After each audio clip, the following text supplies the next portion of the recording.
ఇది రూపొందించడం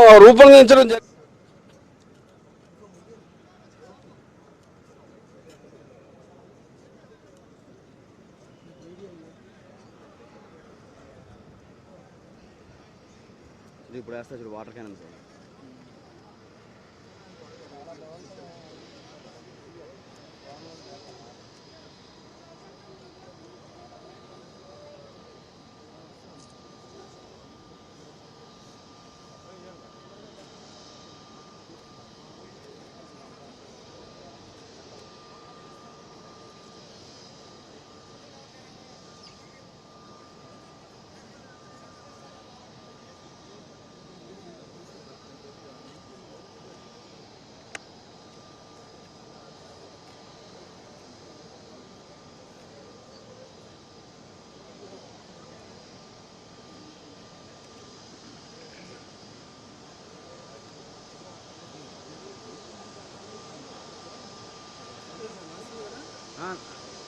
నేనైతే స్ట్రీమ్ చేస్తాను, ఒకసారి నడుస్తుంది, మీరే ఫోన్ చేయాలి ఒకసారి. నేనైతే ఆన్ చేసి పెట్టాను గిట్టు.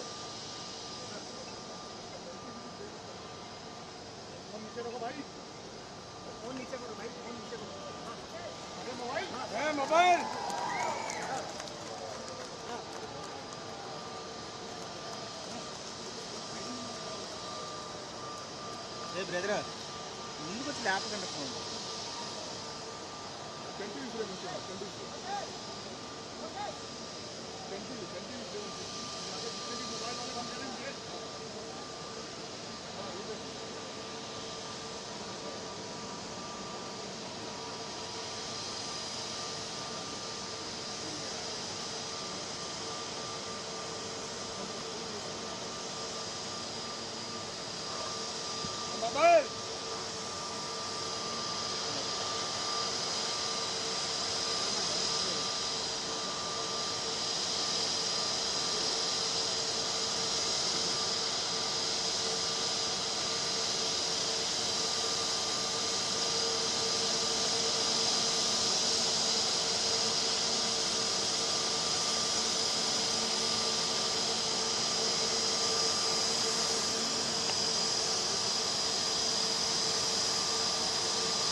भैया red shirt mobile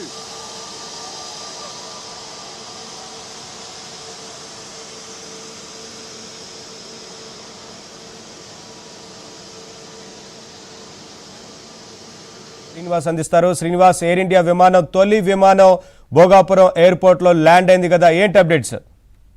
Naveen, Bhogapuram అంతర్జాతీయ విమానాశ్రయంలో ఈ రోజు చారిత్రాత్మకమైనటువంటి ఘట్టం ఆరంభమైందని స్పష్టంగా చెప్పొచ్చు. ఎందుకోసం అంటే వెనుకబడినటువంటి ప్రాంతం అని ముద్ర ఉన్నటువంటి ఈ ప్రాంతంలో ఒక అంతర్జాతీయ విమానాశ్రయాన్ని నిర్మిస్తే ఇక్కడ ఒకవైపు ప్రయాణాలు, మరోవైపు ఇక్కడ వ్యాపార రంగాలన్నీ కూడా వృద్ధి చెందుతాయని ప్రధానమంత్రి మోదీ, ముఖ్యమంత్రి చంద్రబాబు నాయుడు, అప్పటి ఏవియేషన్ మినిస్టర్ అశోక్ గజపతిరాజు తాలూకా కళ ఈ రోజు నెరవేరిందని చెప్పొచ్చు.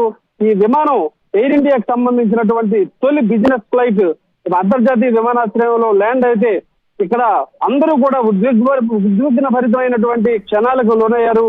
ఒకవైపు జాతీయ స్థాయి మీడియా, మరోవైపు రాష్ట్రేతర ప్రాంతాల నుంచి వచ్చినటువంటి మీడియా కెమెరాలన్నీ కూడా ఎయిర్ ఇండియా వైపే నా దృష్టి కేంద్రీకరించడం జరిగింది. కరతాళ ధ్వనులతో స్థానికంగా ఉండేటటువంటి మంత్రి కొండపల్లి శ్రీనివాస్, అదేవిధంగా ఎమ్మెల్యే పోస్పాటి అదితి విజయలక్ష్మి గజపతి, స్థానిక శాసనసభ్యురాలు లోకం మాధవి, ఇటువంటి అదేవిధంగా విశాఖపట్నం చెందిన గంటా శ్రీనివాస్, రాష్ట్ర మార్కెట్ చైర్మన్ కరతాళ ధ్వనులతో ఆ విమానానికి స్వాగతం పలికినటువంటి సందర్భాలను ఏబిఎన్ ఆంధ్రజ్యోతిలో ఎక్స్క్లూజివ్ విజువల్స్ మనం ఇప్పుడు చూస్తున్నాం. ఈ నేపథ్యం ఇదంతా కూడా చాలా ఉద్వేగభరితంగా ఉంది. ఇక్కడ ఉండేటటువంటి ప్రజలందరూ కూడా ఈ యొక్క మధుర క్షణాల కోసం కొన్ని ఏళ్ల నుంచి ఎదురు చూస్తున్నటువంటి సందర్భం ఇది. ఇది ఒక విజయనగరానికో లేకపోతే విశాఖపట్నంకో, శ్రీకాకుళం ప్రాంతాలకు మాత్రమే కాకుండా రాష్ట్ర దేశ విమానయాన రంగంలో ఇది ఒక తలమానికంగా నిలుస్తుందని కేంద్ర మంత్రి ఇప్పటికే చాలా సార్లు ఇక్కడ స్పష్టం చేయడం జరిగింది. అయితే ఎన్డీఏ ప్రభుత్వం ఇక్కడ శంకుస్థాపన చేసింది.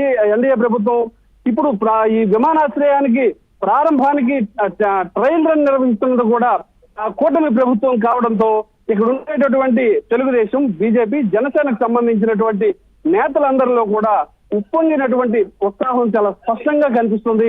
ఎందుకోసం అంటే ఈ యొక్క అపురూపమైనటువంటి ఘట్టం ఎప్పుడు వస్తుందని ఎదురు చూశారు.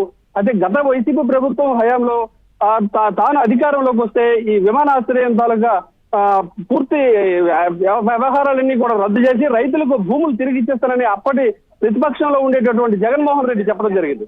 అయితే జగన్మోహన్ రెడ్డి మళ్ళీ ముఖ్యమంత్రి అయిన తర్వాత